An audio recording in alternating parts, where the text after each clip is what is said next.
26절에서 27절입니다. 오늘 말씀을 보면 예수님의 아들로서의 인간적인 모습을 잘 담아내고 있는 구절 같습니다. 어제 단톡방에 제가 말씀드린 것처럼요. 근데 아들로서의 어떤 어머니를 향한 배려라고 치기에는 호칭이 자기 어머니, 사랑하는 제자를 향해서 어머니를 향해서 말한 호칭이 여자여라는 호칭입니다. 예수님이 공생의 마지막 순간에 자신의 어머니를 부르는 호칭이 여자여였고요. 지금 본문이 요한복음이죠. 요한복음 2장에 어떤 기적 사건이 처음 벌어집니까? 가나의 혼인잔치가 벌어지죠. 그때 갑자기 포도주가 다 떨어져 가지고 사람들이 놀랍니다. 그때 어머니 마리아가 이야기를 하죠. 이거 다 떨어졌다, 큰일 났다 라고 하니까 그때 부르는 호칭도 뭐였습니까? 예, 어머니가 아니라 여자여였습니다. 이것은 버르장머리 없는 아들의 모습이 아니라, 많은 신학자들이 이제 여러 가지 의견을 냅니다만, 어떠한 그 예수님과의 그 혈통적인 관계에 묶이지 않게 하려는 그런 하나의 정말 그 단독자로서의 그 가치를 고스란히 담고 있다라고 이야기합니다. 물론 학자만의 의견은 다 좀 다릅니다. 근데 유독 요한복음 2장의 첫 번째 기적 사건과 마지막 예수님의 십자가상의 어머니를 향한 마지막 호칭이 여자여였습니다. 그러니까 우리가 아들로서의 어머니를 향한 배려와 사랑의 마음이기도 하지만, 오늘 우리는 이 구절을 통해서 그것을 뛰어넘는 그 무엇인가를 좀 발견하는 시간이 되었으면 좋겠다라는 생각이 좀 들었습니다. 여러분들, 오늘 구절을 가만히 보면 사실 예수님께서 십자가상에 말씀하신 몇 마디 안 되는 것 중에 중요한 세 번째 말씀이신데, 누구를 봅니까? 예수님께서 자기 어머니와 사랑하는 제자를 봅니다. 이 사랑하는 제자가 누구라고 보통 이야기하던가요? 예, 그렇죠. 요한이라고 이야기합니다. 요한이래요. 자기 어머니에게는 뭐라고 말씀하시냐면 여자에 부서서 아들입니다 라고 하는 거예요. 육체적 아들? 아니죠. 지금 마리아에게는 너무나도 극심한 고통일 거예요. 그러니까 예수님의 구속사적인 관점을 다 치우고 자기의 육신으로 난 아들의 고통과 죽음을 바라보는 어머니의 입장은 사실 여기 계신 여러분들, 모든 어머니들이 다 느끼는 겁니다. 내가 아픈 게 낫지, 내 아들 아픈 거는 도저히 못 보겠다. 여기도 뭐 한내 집사님 계시지만 아들 수술실에 넣어놓고 또 여러 번의 수술을 진행할 때 사실 그 어머니로서의 그 고통은 사실 이루 말할 수가 없습니다. 뭐 간단한 수술도 아니었고요. 여러분들, 그 육신의 아들을 잃어버리는 그 아픔이 있어요. 그런데 이 아픔이 분명히 있지만 예수님께서 지금 요한을 가리키면서 아들입니다라고 이야기해요. 그리고 또 그 제자에게, 요한에게 이르되 보라 내 어머니라 라고 하십니다. 여러분들, 지금 이 장면이 어떤 장면으로 보이시나요? 예수님의 효성, 지극한 효성. 예, 맞아요. 그거 아니라고 부정할 수는 없습니다. 그런데 제가 웨슬리 뉴 비긴이라는 학자가 이 부분을 이렇게 써놨더라고요. 제가 그대로 한번 읽어드릴게요. 그분이 순환 당하시는 그때에, 십자가상에 매달리기 직전도 아니고요, 매달려 계실 때입니다. 매달려 계실 때, 첫째 날, 둘째 날 계속 이야기했지만 원망과 신음과 또 악과 자책과 여러 가지 분노로 가득해야 할 그때, 그 순환당하는 그때에 새로운 가족이 시작된다라는 거예요. 육적으로 아들을 잃어버리지만 예수님의 순환으로부터 새로운 가족이 그녀에게 주어진다라는 거예요. 여러분들, 이것들을 묵상하는데 제가 십자가를 통해서 새로운 공동체가 탄생하는구나 라는 묵상이 되었습니다. 무엇을 통해서요? 십자가를 통해서. 예수님의 십자가는 가견적으로 볼 때는 굉장히 고통입니다. 지금 내 아들과의 이별을, 내 아들을 떠나 보내야 하는 고통의 자리예요. 그리고 얼핏 보기에는 너무나도 수치스럽고 고통스러운 자리입니다. 그런데 그 십자가에서 새로운 공동체가 탄생합니다. 이것들을 가만히 묵상하고 있는데 어제 아침에 갑자기 한 모습이 딱 떠오르는 거예요. 바로 사도행전 2장의 모습이었습니다. 사도행전 2장에 어떤 일이 벌어집니까? 사도행전 2장에 이렇게 되어 있습니다. 예수님의 복음이 선포되고요. 그렇지만 예수님의 복음을 선포하고 또 받고 영접하고 공동체를 이루고, 사실 그러나 이 예루살렘 어떻게 보면 종교 지도자들에게는 여전히, 또 유대인들에게는 여전히 비난받아야 되는 그 공동체임에도 불구하고, 잘 보십시오. 사도행전 2장 43절에 사람마다 두려워하는데, 맞아요, 사람마다 두려워해요. 예수님의 십자가 이후에 그들도 현실에서 십자가를 감당해야 되는 상황입니다. 그런데 사람마다 두려워하는데 사도들로 말미암아 기사와 표적이 많이 나타나니, 자 44절, 믿는 사람이 다 함께 있어 모든 물건을 서로 통용하고 또 재산과 소유를 팔아 각 사람의 필요를 따라 나눠주며 날마다 마음을 같이하여 성전에 모이기를 힘쓰고 집에서 떡을 떼며 기쁨과 순전한 마음으로 음식을 먹고 하나님을 찬미하며 온 백성에게 칭송을 받으니 주께서 구원받는 사람을 날마다 더하게 하시니라. 제가 이게 다시 보기 시작하는 거예요. 예수를 만나고 예수의 복음을 받아들이고, 그러나 현실은 두려울 만한 상황이 여전히 있음에도 불구하고 그것들을 이겨낼 만한 새로운 공동체가 탄생하고 있습니다. 이게 뭐라고요? 교회죠.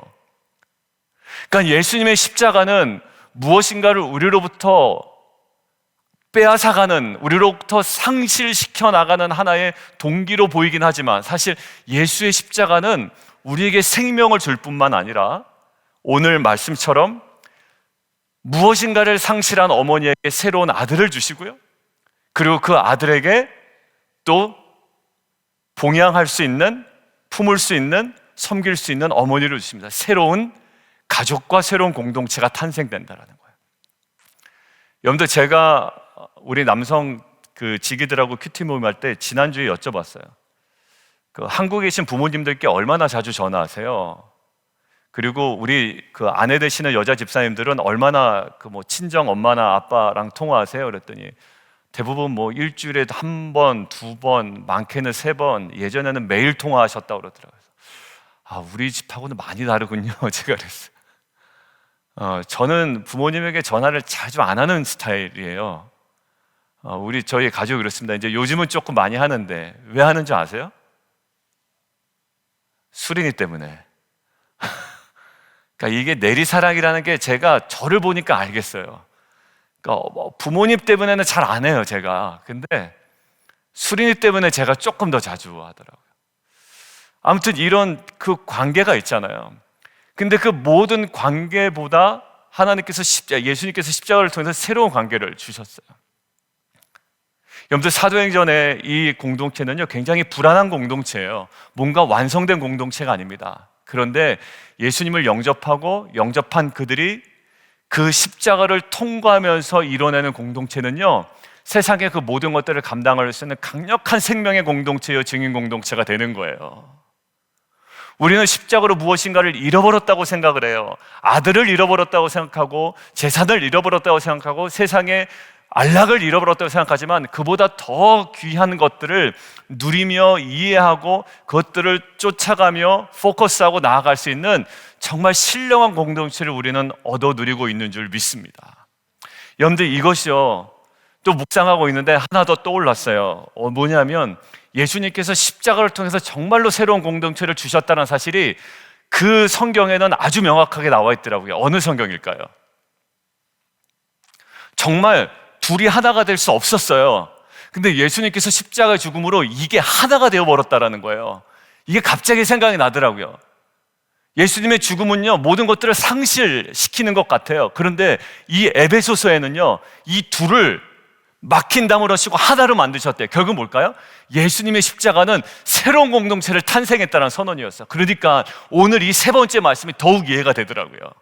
자, 에베소서 2장 한번 찾아보시겠어요? 에베소서 2장 14절이에요. 에베소서 2장 14절 같이 한번 읽습니다.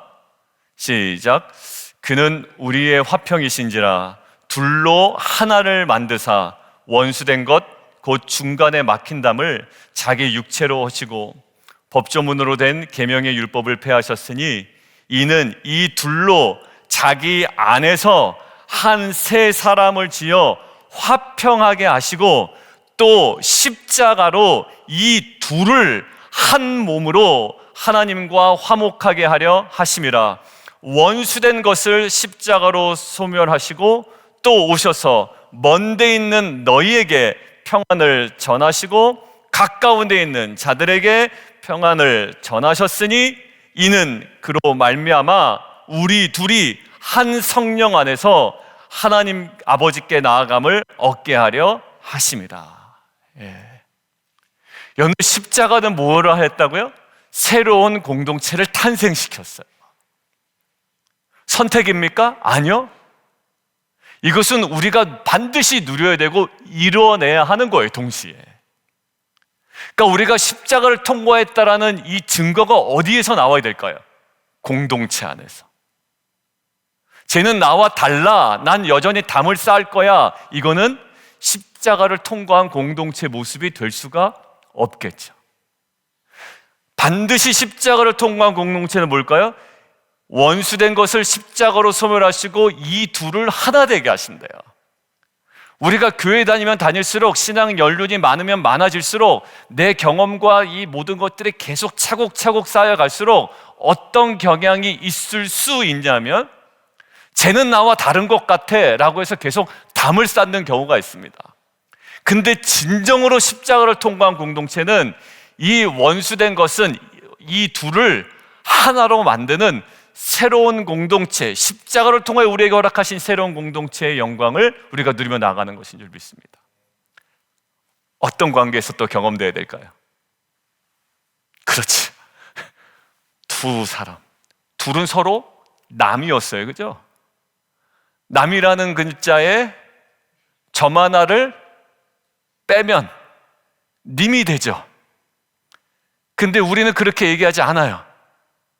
남이었던 그 두 분이 십자가를 정확하게 통과할 때 님을 초월하는 하나님께서 정말 둘이 하나 된다라는 이 가정의 온전한 모습이 이루어질 줄 믿습니다. 어디를? 십자가를 정확하게 통과할 때. 여러분들, 요한이 어떤 사람이었을까? 별명이 뭐였습니까? 무슨 아들? 우레의 아들. 우렘의 우레의 아들이에요. 성질이 좀 있다 없다? 엄청 있다. 엄청 있다. 하나만 생각해 보세요. 어떤 상황이었을까요? 사마리아 사람들이 예수님의 메시지에 응답합니까? 안 합니까? 안 해요. 전혀 응답을 안 합니다. 그랬더니 뭐라고 얘기합니까? 이 요한이 하늘에서 불을 내려 태워버려야 한다고 얘기할 정도로 이 뜨겁고 열정적이고 정말 우레의 아들이었어요. 예수님의 순환과 죽음을 얘기했던 그 자리에서 뭐라고 얘기합니까? 세베대 아들 야고보와 요한이 뭐라고 얘기하죠? 하나는 우편에, 하나는 좌편에 좀 앉게 해주십시오. 이렇게 약삭 발랐던 사람이었어요. 우리의 아들이었어요. 근데요, 이 말씀 이후에 성경에는 자세히 나와 있지 않지만 예수님의 어머니 마리아를 몇 년 동안 섬겼다고 보통 알고 계세요? 40년 동안 섬겼대요. 여러분들, 이것이 단순히 예수님께서 십자가상에서 말씀하셨기 때문에 40년을 섬길 수 있을까요? 아니요, 말도 안 되는 얘기예요. 말도 안 되는 얘기입니다. 여러분들, 자기 부모도 잘 못 모시는 시대예요. 지금만 그렇겠습니까? 예전에 고르반 하면서 뭐라고 해요? 이건 하나님께 바쳤다라고 하면서 부모에게 봉양해야 될 의무를 싹 제어버린 사람이 그때도 있었다 없었다? 있었다라는 거예요. 근데 남의 어머니를 그냥 마지막 예수님의 십자가에서 그냥 그것들을 너 어머니다라고 한다고 40년을 모신다고요? 아니요. 천부당 만부당입니다. 그것이 어떻게 가능할까요? 요한복음 1장 12절이에요. 요한복음 1장 12절 제가 읽겠습니다. 여러분들 잘 아실 거예요. 영접하는 자 곧 그 이름을 믿는 자들에게는 하나님의 자녀가 되는 권세를 주셨다라는 거예요. 여러분들 하나님의 자녀가 되는 권세를 주셨다라는 것은요, 다른 하나님의 자녀와 연합할 수 있는 힘도 거기서 주어진다라는 거예요. 무엇을? 예수 그리스도를 영접하는 자, 곧 그 이름을 믿는 자들에게는. 결국 십자가를 정확하게 통과한 요한, 예수님을 진정으로 모신 요한이 예수님의 어머니를 새로운 공동체로서 모실 수 있었던 거예요. 여러분들, 우리가 하나 됩시다 라고 하는 것은 좀 마음에 맞는 사람들끼리는 하나 될 수가 있습니다. 근데 예수님께서 만들어 놓으신 하나됨이라고 하는 것은 그런 끼리끼리 하나됨이 아니에요. 원수된 것을 하나로 만드셨고 막힌 담을 허시고 둘을 하나로 만드신 하나됨이잖아요. 거기는 어떤 이유도 있을 수 없어요. 키는 뭐냐면 영접하는 자예요. 내가 십자가를 통과하여 예수님을 온전히 영접할 때, 그러니까 베드로가요 마지막 순간에 어떤 질문에 딱 봉착합니까? 너 쟤네들 사랑하냐? 너 쟤네들 사랑한다면 쟤네들을 쳐야 돼, 쟤네들을 먹여야 돼가 아니라 어떤 질문을 먼저 하시죠? 나를 사랑하냐라는 거예요. 여러분들, 그 예수, 십자가의 예수, 예수님의 십자가를 먼저 내가 받아들이지 않으면 우리의 사랑은 늘 한계에 봉착합니다. 그렇기 때문에 베드로에게 예수님께서 말씀하신 거예요. 너 나 사랑하냐? 너 나 사랑하냐? 너 나 사랑하냐? 부부 제자 훈련 하잖아요. 그게 첫 번째 주제예요. 뭐 서로 사랑합시다, 말다툼하지 맙시다, 그런 내용이 아니라서 너무 좋아요. 그 책이 먼저 누구를 정확하게, 하나님 앞에 내가 먼저 서는 거예요. 내가 우리 와이프를, 남편을 즐겁게 해줘야지가 먼저가 아니라 그 부부를 어디다 먼저 세우냐면 1주차에 하나님 앞에 먼저 딱 세워놓습니다. 베드로도 마찬가지죠.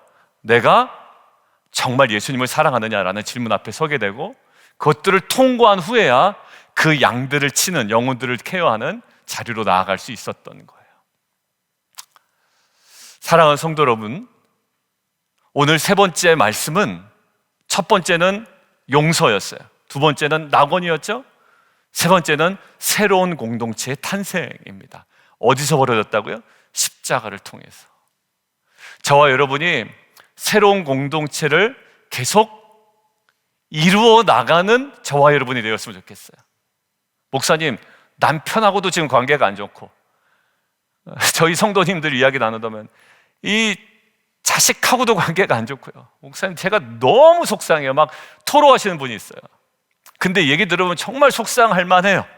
그렇지만 우리 사랑하는 성도님이 그 십자가를 정확하게 통과할 때 엉뚱한 곳에 가서 새로운 공동체를 탄생시키는 것이 아니라 본연의 하나님께서 주신 이 육체적 관계 속에서도 날마다 새롭게 거듭난 공동체를 경험하는 저와 여러분 되기를 주님의 이름으로 축원합니다. 여러분들에게 하나 도전드리고 오늘 말씀 마치도록 하겠습니다. 이것들을 묵상하는데 어제 아침에 갑자기 그 생각이 나는 거예요. 손양원 목사님이 생각이 나요. 손양원 목사님 아시죠? 사랑의 원자탄이라는 여수 사건, 여수 반란 사건에서 자기 아들을 죽이는, 아들이 살해를 당하는 일을 경험하게 됩니다. 쉽지 않았을 거예요. 근데 여러분들 아시다시피 자기 아들을 죽인 그 주범을 어떻게 하죠? 자기의 양아들로 삼아버립니다. 여러분들, 그때 이 손양원 목사님의 자기 아들을 보내고 나서 가졌던 그 마음을 제가 좀 읽도록 하겠습니다. 자기 아들을 보낸 다음에 가지고 있었던 너무나도 아픔이 있었을 거 아니에요? 근데 거기에 감사하는 마음 10가지를 정리해놨습니다. 자, 제가 읽겠습니다. 제가 이 시간에 무슨 답사를 하고 무슨 인사를 하겠습니까마는 그래도 하나님 앞에 감사하는 마음이 있어 몇 말씀 드립니다. 두 아들이 죽음을 당하고, 그러니까 손동인 그리고 손동신 이 두 아들이 우익 학생 단체에서 활동을 하다가 결국 이제 그 사람에 의해서 이제 죽음을 당합니다. 장례 예배 때 감사기도 올린 거예요. 첫째, 나 같은 죄인의 혈통에서 순교의 자식들이 나오게 하셨으니 하나님 감사합니다. 둘째, 허다한 많은 성도들 중에 어찌 이런 보배들을 주께서 하필 내게 맡겨주셨는지 그 점 또한 주님 감사합니다. 삼남 삼녀 중에 가장 아름다운 두 아들 장자와 차자를 바치게 된 나의 축복을 하나님 감사합니다. 넷째, 하나들의 순교도 귀하다 하거늘 하물며 두 아들의 순교라니요 하나님 감사합니다. 다섯째, 예수 믿다가 누워 죽는 것도 큰 복이라 하거늘 하물며 전도하다가 총살 순교당함이리요 하나님 감사합니다. 여섯째, 미국 유학 가려고 준비하던 내 아들 미국보다 더 좋은 천국에 갔으니 마음이 안심되어 하나님 감사합니다. 일곱째, 나의 사랑하는 두 아들을 총살한 원수를 회개시켜 내 아들 삼고자 하는 사랑의 마음을 주신 하나님 감사합니다. 여덟째, 내 두 아들의 순교로 말미암아 무수한 천국의 아들들이 생길 것이 믿어지니 우리 하나님 감사합니다. 아홉째, 이 같은 역경 중에서도 이상 8가지 진리와 하나님 사랑을 찾는 기쁜 마음, 여유 있는 믿음 주신 우리 주 예수 그리스도께 감사합니다. 10번째, 이렇듯 과분한 축복 누리게 되는 것을 감사합니다. 이동원 목사님이 그 아드님 한 분을 먼저 잃으셨죠. 몇 년 전에. 그 미국에서 변호사로 아마 계신 것 같아요. 맞죠, 권사님? 그렇죠, 변호사로 계셨는데 그 질병 때문에 그 코비드 때 아마 돌아가셨어요. 그때 그 장례 영상을 실시간으로 저도 봤는데 그때 이동원 목사님 나오셔서 이와 비슷한 아들을 먼저 데려간 하나님 앞에 감사기도 하는 거를 하시더라고요. 근데 그게 쉽지 않을 건데 라는 마음이 들었어요. 얼마나 40대였던 것 같아요, 그 아드님이. 근데 손양원 목사님이 아들을 둘을 잃었습니다. 근데 더 여기서 제가 눈에 들어왔던 것은 생각이 나서 찾아봤더니 8번째 기도 제목이 이거였던 거예요. 내 두 아들의 순교로 말미암아 무수한 천국의 아들들이 생길 것이니. 그러니까 손양원 목사님의 그 십자가를 통과한 이 지점에 결국 양아들이 왔죠. 양아들 삼았죠. 근데 그 양아들의 아들, 손자가 나중에 그 아들을 알았던 거예요. 이 얘기는 아실 거예요, 아시는 분들은. 손양원 목사님의 양아들 삼은 자의 아들. 근데 그거를 나중에 알았습니다. 자기 아버지가 누군가를 죽인 자였음을 알게 된 거예요. 근데 그 손자, 양손자가 지금은 선교사 역을 하고 있습니다. 여러분들, 십자가를 통과하면 새로운 공동체가 나옵니다. 그리고 새로운 공동체를 통해 하나님은 또 다른 일을 행하십니다. 여러분들, 우리가 공동체 안에 사소한 걸로 막 마음을 상할 때 있어요. 오해하고 악유하고 평 가르고. 물론 우리 공동체는 좀 덜하죠. 그렇지만 완전히 없다고 할 수는 없을 겁니다. 그것이 솔직한 우리의 아마 고백이 되어야 될 거예요. 어느 공동체든 어느 단체든. 그런데 십자가를 온전히 우리가 통과한다면 주님께서 오늘 세 번째 말씀을 통해 우리에게 주신 것처럼 그 십자가를 통과한 그 사람을 통해 새로운 공동체를 허락하실 것이고, 그 새로운 공동체를 통하여 하나님의 멈추지 않은 이 구원의 역사는 또한 계속 이루어질 줄 믿습니다. 우리 함께 좀 기도하겠습니다. 우리 함께 기도할 때 오늘 요한이요 이렇게 얘기해. 그때부터 섬겼다라는 거야. 내일부터도 아닙니다. 그때부터 섬겼대요, 그 어머니를. 우리 언제부터 해야 될까요? 지금부터. 남편하고 부부가의 관계 속에 오늘 또 부부끼리 이렇게 나왔는데 우리 혜진 자매 참 감사해요. 찬양팀 섬겨주셔서. 갈 때 파네라 같은 데 가서 맛있는 거 둘이 드시고 그 하나됨을 또 경험하시고 누리세요. 우리 켈빈도 왔어요. 엄마와의 그 하나됨, 이렇게 감사해요. 우리 안에 십자가를 통과한 저와 여러분을 통해서, 그 요한을 통해서, 마리아를 통해서 새로운 공동체를 탄생시키십니다. 그리고 그러한 새로운 공동체를 통하여 하나님의 역사를 이루어 가세요. 십자가를 통과한 초대교회 성도들을 통해서 사도행전 2장과 4장의 말미에 있는 아름다운 공동체를 보여주시죠. 예전에는 전혀 몰랐던 사람들이에요. 두려움도 여전히 있었던 사람입니다. 그런데 십자가를 정확하게 통과해가는 그들을 통해서 하나님께서 탄생시킨 공동체, 그리고 그들을 통한 하나님의 역사는 또한 멈추지 아니하고 계속 이루어갑니다. 하나님, 그러한 공동체가 되게 도와주십시오. 그리고 하나님의 역사에 또한 십자가를 통과하여 새로운 공동체와 우리 가정을 통해 일하신 하나님이 증거되게 도와주십시오. 우리 주님 이름 한 번 부르고 함께 기도하며 나아가도록 하겠습니다.